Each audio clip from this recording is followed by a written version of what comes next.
नमस्कार दोस्तों, स्वागत है आपका आपके अपने चैनल स्टडी विद आकाश में। और आज मैं आपके लिए करंट अफेयर्स के कुछ मोस्ट इंपॉर्टेंट क्वेश्चंस लेकर आया हूं। तो चलिए स्टार्ट करते हैं। और स्टार्ट करने से पहले मैं आपको बता दूं कि आज भी मैं आपको डीपली पढ़ाऊंगा, ठीक है। तो चलिए स्टार्ट करते हैं। आज का जो पहला प्रश्न है, खेल विज्ञान में उत्कृष्टता केंद्र स्थापित करने हेतु किस विश्वविद्यालय को चुना गया है।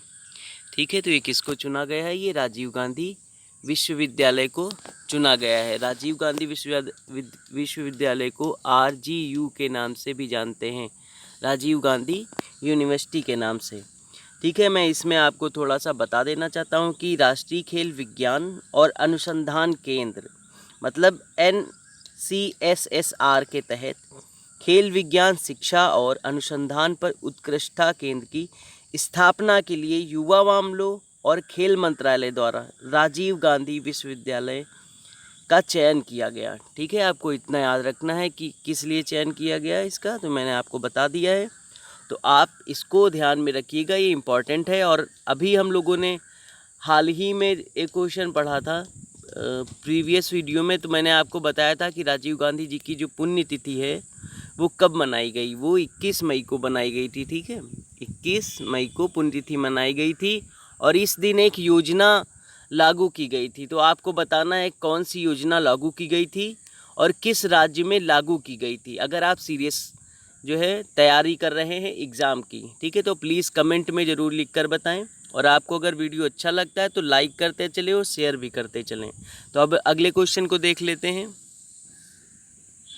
अगला क्वेश्चन है कि किस मंत्रालय ने छावनी बोर्डों के प्रबंधन हेतु ई गवर्नेंस फाउंडेशन के साथ एक समझौते पर हस्ताक्षर किए हैं। तो ये किसने किया है?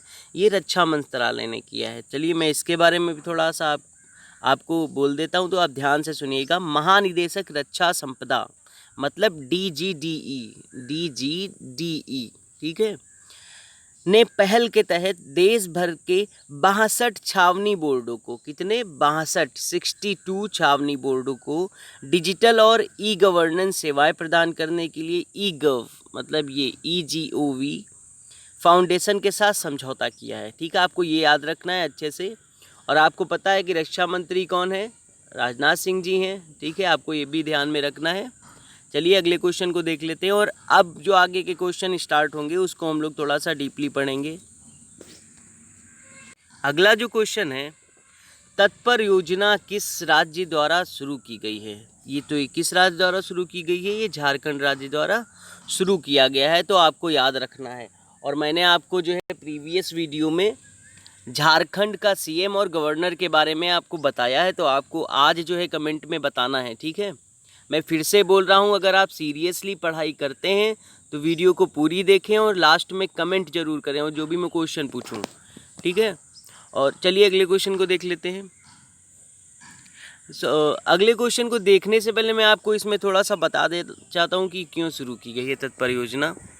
तो ये तत्पर योजना इसलिए शुरू की गई है कि रांची के जिला प्रशासन ने, ठीक है, कहाँ के?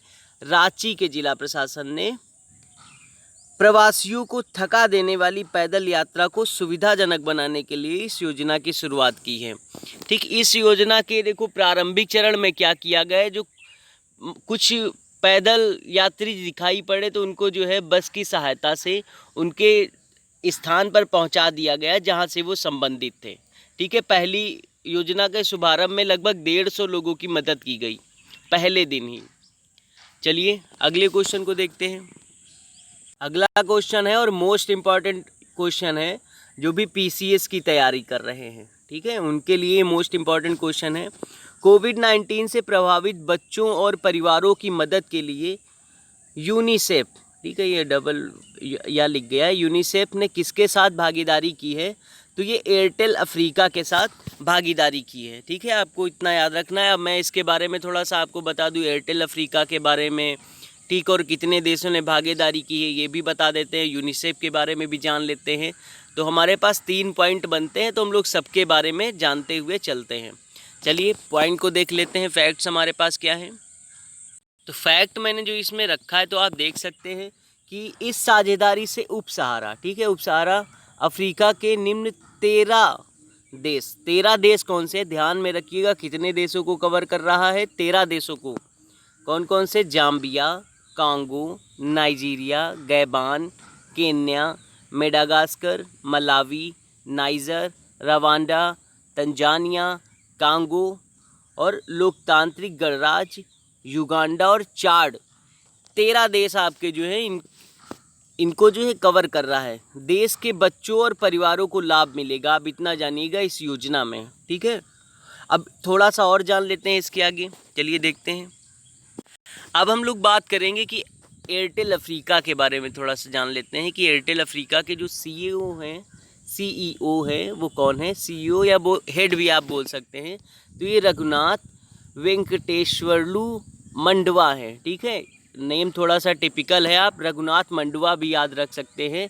आपको बहुत कम ही मिलेगा ये बीच वाला जो नाम मैंने लिख दिया है, इसमें मैंने पूरा नाम लिख दिया है। वैसे आप जब देखेंगे तो आपको रघुनाथ मंडवा ही मिलता है, लेकिन मैंने इनका जो है पूरा नाम लिख दिया है ना। तो आरवी मंडवा भी लिखा रहता है। मुख्यालय कहाँ पर है इसका? यूनाइटेड किंगडम में है। यूनाइटेड किंगडम मतलब यूके में। और स्थापना इसकी कब हुई थी? ये 8 जून 2010 को इसकी स्थापना हुई थी, ठीक है। आप इसका स्क्रीनशॉट भी ले सकते हैं जिससे आपको नोट्स बनाने में इजी रहे, ठीक है। और याद करने में भी रिवीजन करते चलेंगे तो याद रहेगा, नहीं तो आप जितना ड्यूरेशन टाइम बढ़ता जाएगा पढ़ने का उतना आपका भूलने का प्रॉब्लम बढ़ता जाएगा, ठीक है। बीमारी नहीं होती किसी को भूलने की, रिवीजन पे डिपेंड करता है। आप जितना रिवीजन करेंगे उतना अच्छे से याद रहेगा। चलिए अगला देख लेते हैं। अब मैं आपको बता दूं कि एयरटेल अफ्रीका की सहायक जो कंपनियां हैं वो कौन सी हैं। तो देखिए एयरटेल अफ्रीका का नाम आया है तो पीसीएस के क्वेश्चन में इस तरह से भी पूछ सकता है कि एयरटेल अफ्रीका की इनमें से कौन सी कंपनी नहीं है, ठीक है। हो सकता है इसमें से कोई 3 नाम दे, एक ना दे, तो आपको पहचानना है कि हाँ ये वाली नहीं है, ठीक है। तब आप क्लिक करेंगे, उस पर जो है टिक कर देंगे। तो कौन कौन सी हैं सहायक कंपनियाँ? Airtel Uganda, Airtel Kenya, Airtel Malawi PLC और एयरटेल नेटवर्क्स लिमिटेड, ठीक है। 4 कंपनियां हैं, आपको याद रखना है। ये सहायक कंपनियां हैं किसकी? ये आपको लिखा हुआ है किसकी हैं ये? एयरटेल अफ्रीका की सहायक कंपनियां हैं। तो इसका भी जो है आप स्क्रीनशॉट ले लीजिए या आप नोट्स बनाते चलिए, ठीक है। चलिए इसके आगे भी हम लोग देख लेते हैं। यूनिसेफ के बारे में मैंने आपको लास्ट वीडियोज़ में बताया भी है और कुछ लोगों के कमेंट आए हैं जिससे मैं इसको इस बार दोबारा से रखा हूं और उनका भी डाउट जो है क्लियर करना चाहता हूं कि मैंने पिछली बार जो है जब इसका फुल फॉर्म बताया था तो उसमें ई वर्ड का जो है मैंने इमरजेंसी का फुल फॉर्म नहीं लिखा था, मतलब ई फॉर क्या होता है ये नहीं लिखा था। तो इस बार मैंने बता दिया और क्यों नहीं लिखा था ये मैं आपको बता दूंगा अभी विथ प्रूफ, ठीक है। यूनिसेफ का देखिए फुल फॉर्म होता क्या है। अब देखिए क्या हो गया, अब चेंज हो गया है, अब आई और ई को नहीं लिखा जाता है, ठीक है। कुछ रीज़न है वो मैं आपको भी दिखा देता हूँ। अब केवल इतना लिखा जाता है यूनाइटेड नेशंस चिल्ड्रंस फंड, अब इतना लिखा जाता है केवल। लेकिन एक्चुअल में जब स्टार्ट हुआ था तब क्या था? United Nations International Children's Emergency Fund, ठीक है। आपको इतना याद रखना है। फॉर्मेशन कब हुआ इसका, कब स्थापना हुई? 11 दिसंबर 1946 को इसकी स्थापना हुई। हेडक्वार्टर कहाँ पे है? न्यूयॉर्क सिटी यूएस अमेरिका में है, ठीक है। और हेड कौन है? हेड है हेनरीटा एच फोरे, ठीक है। हेनरीटा एच फोरे ये इनकी हेड है। हेड या सीईओ आप बोल सकते हो, ठीक है। ये हेनरीटा फोरे हैं। चलिए अब उसको देख लेते हैं। तो जो मैं आपके लिए कुछ लेकर आया हूँ आगे का, उसको भी आप स्क्रीनशॉट ले सकते हैं।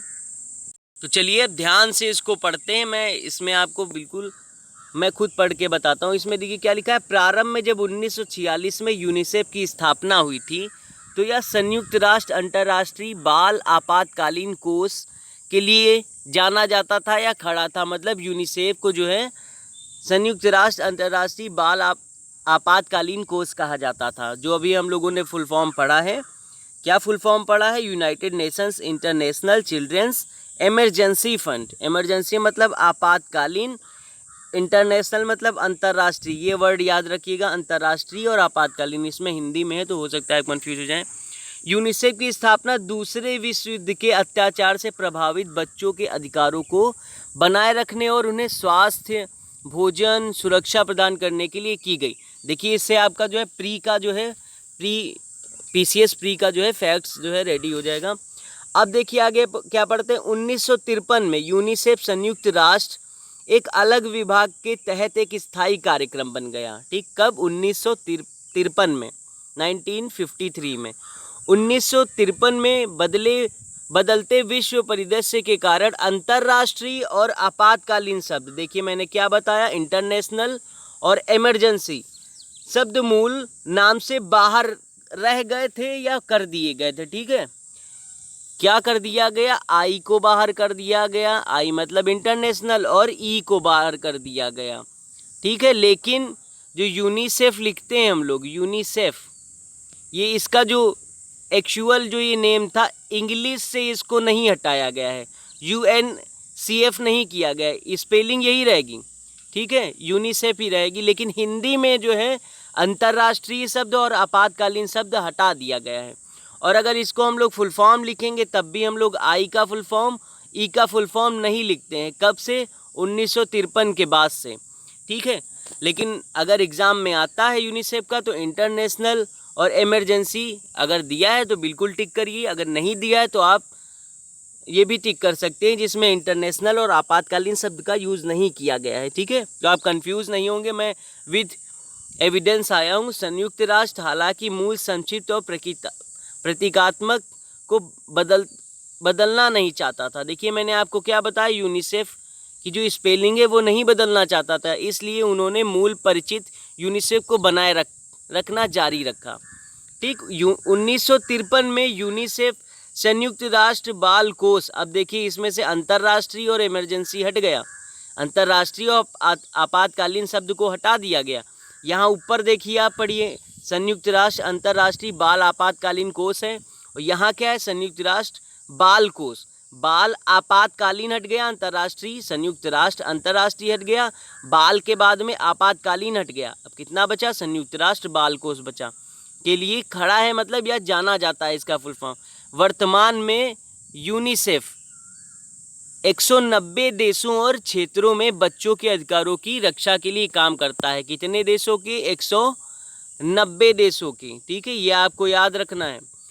तो आपके अगर मन में अभी भी कन्फ्यूज़न कोई है तो प्लीज़ कमेंट में लिखकर मुझे ज़रूर भेजें। मैं आपका कमेंट जो भी कन्फ्यूज़न होगा मैं कोशिश करूँगा कि उसको दूर करूँ। ठीक है, चलिए अब अगले क्वेश्चन की ओर बढ़ते हैं। आप इसका स्क्रीनशॉट भी ले सकते हैं। ठीक है, अगला क्वेश्चन है उसी से रिलेटेड, जो भी हम लोगों ने 4 नंबर क्वेश्चन पढ़ा उसी से रिलेटेड है। क्वेश्चन इस तरह से भी पूछ सकता है, इसलिए मैंने इसमें क्वेश्चन को ऐड कर दिया है। एयरटेल अफ्रीका और यूनिसेफ की साझेदारी, एयरटेल अफ्रीका और यूनिसेफ की साझेदारी, सॉरी यूनिसेफ लिख गया है, यूनिसेफ है, यूनिसेफ की साझेदारी से उप सहारा अफ्रीका कि कितने देशों के बच्चों और परिवारों को लाभ मिलेगा? तो कितने देशों के बच्चों और परिवारों को लाभ मिलेगा? 13 देशों के। मैंने 13 देशों के नाम भी आपको बता दिए हैं, कहिए तो मैं रिपीट कर देता हूँ। चलिए देख लेते हैं कौन कौन से देश थे।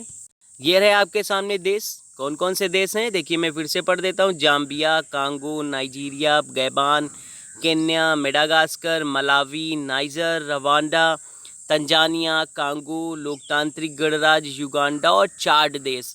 ठीक है, ये 13 देश हैं, याद रखिएगा। चलिए अगले क्वेश्चन को देखते हैं। अब अगला क्वेश्चन है और मोस्ट इम्पॉर्टेंट क्वेश्चन है। मैं आपको फिर से बता दूं, मैं केवल उन्हीं क्वेश्चन को अपने वीडियोस में रखता हूं जो इम्पॉर्टेंट हैं, बाकी मैं फालतू के क्वेश्चन नहीं रखता हूं। ठीक है, लोकसभा ने संशोधन विधेयक पारित किया। कौन सा संशोधन विधेयक पारित किया है? तो ये खनिज कानून संशोधन विधेयक पारित किया है। चलिए इसके बारे में थोड़ा सा पढ़ लेते हैं।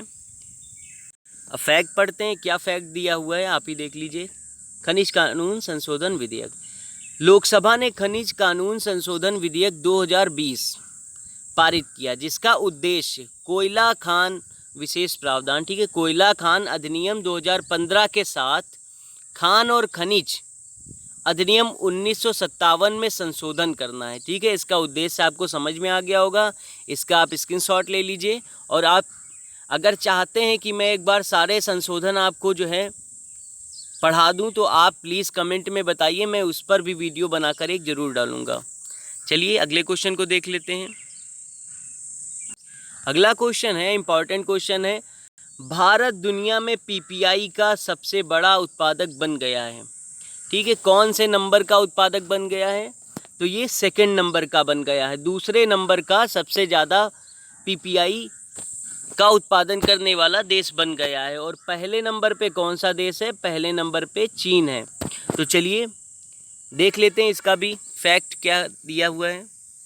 फैक्ट मैंने इसमें रख दिया है, भारत चीन के बाद दुनिया में व्यक्तिगत सुरक्षा उपकरण, जिसको हम लोग पीपीआई बोलते हैं, PPE sorry, personal protective equipment, ठीक है, ये मैंने आपको फुल फॉर्म बता दिया है, का दूसरा सबसे बड़ा निर्माता बन गया है, जो वर्तमान में दुनिया में पीपीआई के अग्रणी निर्माता है। ठीक है, वर्तमान में भारत हर दिन 2.06 लाख पीपीआई किट का उत्पादन कर रहा है, जो देश की अधिकतम क्षमता है। अगर हम एक औसत लेते हैं तो भारत में 1 लाख किट का उत्पादन होता है। एक पीपीई किट में मूल रूप से शू कवर, देखिए क्या क्या आता है पीपीई किट में, शू कवर आता है, दस्ताने आते हैं, आई शील्ड आता है, मास्क आता है और गाउन आता है। ठीक है, इतना सारा एक पीपीई किट में शामिल रहता है। तो आपको ये ध्यान देना, ऑप्शन क्वेश्चन इस तरह से भी पूछ सकता है कि पीपीई किट में क्या शामिल नहीं हो सकता है। ठीक है, उसमें आपको कुछ ऑप्शन दे देगा, तो आपको जो है इनमें से ध्यान रखना है कि शू कवर, दस्ताने, आई शील्ड, मास्क और गाउन शामिल रहते हैं। अब बात करते हैं कि स्वास्थ्य और परिवार कल्याण मंत्री कौन है? तो डॉक्टर हर्षवर्धन है। और मैंने आपको कुछ दिन पहले बताया था कि 22 मई को जो है डॉक्टर हर्षवर्धन WHO के एग्जीक्यूटिव के रूप में जो है पदभार ग्रहण करेंगे। ठीक है, तो आपको वो भी याद रखना है। चलिए, और मैं आपको बता दूं कि ये जो आपका मैंने आंकड़ा दिया है, ये जो आपका जो है 2.06 लाख, 1 लाख, तो ये जो है स्वास्थ्य मंत्रालय और परिवार कल्याण मंत्री द्वारा जारी किया गया, या हम लोग सिंपली बोल सकते हैं स्वास्थ्य मंत्रालय द्वारा ये आंकड़े जारी किए गए। ये मैं अपनी तरफ से नहीं लेकर आया हूँ। ठीक, तो आपको इसको अच्छे से याद रखना है। चलिए अगले क्वेश्चन को देखते हैं। अगला क्वेश्चन है, इम्पॉर्टेंट है ये भी, ग्रीन एनर्जी उपकरण पर आयात शुल्क कितना बढ़ा है? ठीक है, तो कितना आयात शुल्क बढ़ गया है? ये 20% जो है आयात शुल्क बढ़ा दिया गया है। ठीक है, चलिए इसके बारे में भी फैक्ट हम लोग देख लेते हैं। फैक्ट पढ़ते हैं। वित्त मंत्री कौन है? निर्मला सीतारमण जी हैं, ने बजट 2020-21 में कोशिकाओं की तरह हरित ऊर्जा उपकरणों के आयात शुल्क में 20% की वृद्धि की है। इसका उद्देश्य क्या है? उद्देश्य उपकरणों के स्थानीय विनिर्माण को चलाना और कम गुणवत्ता वाले चीनी उपकरणों के आयात को कम करना है। ठीक है, वर्तमान में भारत अमेरिका और चीन के बाद ऊर्जा का तीसरा, ठीक है ध्यान से पढ़िएगा, ऊर्जा का तीसरा सबसे बड़ा उपभोक्ता है। भारत की विनिर्माण क्षमता और सौर कोशिकाओं के लिए 3 गीगावाट, कितना? 3 गीगावाट है क्षमता। कितनी विनिर्माण क्षमता और सौर कोशिकाओं के लिए? तो ये 3 गीगावाट है, आपको ये याद रखना है। और ये ऊर्जा का सबसे बड़ा उत्पादक है, तीसरे उपभोक्ता है, सॉरी। तो ये कौन से नंबर का है? तीसरे नंबर का है, ये आपको याद रखना है। ठीक है, ये इम्पॉर्टेंट है, इसको मिस मत करिएगा, अच्छे से पढ़िएगा। और आपका लास्ट क्वेश्चन बहुत ही इम्पॉर्टेंट है। ठीक है, चलिए देखते हैं अगला क्वेश्चन। अगला क्वेश्चन जो है, ये केंद्रीय मानव संसाधन मंत्री ने छात्रों के लिए CBSE द्वारा तैयार की गई कितनी हैंडबुक जारी की हैं? बहुत ही इम्पॉर्टेंट क्वेश्चन है। ये 3 हैंडबुक जारी की हैं। मैं उनके आपको नाम भी बता देता हूँ, उनके बारे में थोड़ा सा बता भी देता हूँ। ठीक है, मैंने डिटेल में उसमें लिख दिया है, तो चलिए पढ़ लेते हैं वो। चलिए इसको पढ़ते हैं। देखिए, मैं इसको पढ़ने से पहले मैं बता दूं कि ये मैंने जो आंकड़ा लिया है, ये मैंने PIB से लिया है। ऑनलाइन PIB साइट पे आप जाएंगे तो वहाँ से आपको ये आंकड़ा मिल जाएगा। ठीक है, फिर भी आप जो है मैंने इसको थोड़ा सा अच्छे से सेट करके इसमें रखा है, जिससे आपको ज़्यादा मेहनत नहीं करनी पड़ेगी। उसमें आप पढ़ेंगे तो आपको हो सकता है समझ में ना आए। ठीक है, आप चलिए इसको पढ़ लेते हैं। CBSE द्वारा तैयार 3 प्रमुख किताबें। तो मैं पहले किताबों को हाईलाइट कर दूं, ठीक है, जिससे आपको पढ़ने में कोई दिक्कत ना हो। देखिए, साइबर सुरक्षा हैंडबुक, ठीक है, और एक है सेंचुरी स्किल हैंडबुक, और एक क्या है, ये प्रिंसिपल हैंडबुक। चलिए इसको पढ़ लेते हैं। जारी की गई पुस्तिकाओं में से एक कक्षा 9वीं और 9वीं से 12वीं तक के छात्रों को साइबर सुरक्षा के बारे में जागरूक करेगी। इस पुस्तक का नाम साइबर सुरक्षा हैंडबुक रखा गया है, ठीक है। क्या रखा गया है? साइबर सुरक्षा हैंडबुक रखा गया है। ये कहाँ से कहाँ तक के छात्रों को के लिए रहेगी? 9th से 12th तक के छात्रों के लिए रहेगी, ठीक है। दूसरी बुक का क्या नाम है? दूसरी पुस्तक, ये तो पहली पुस्तक थी, ठीक है, साइबर सुरक्षा हैंडबुक, आपको याद रखना है, लिख लीजिएगा।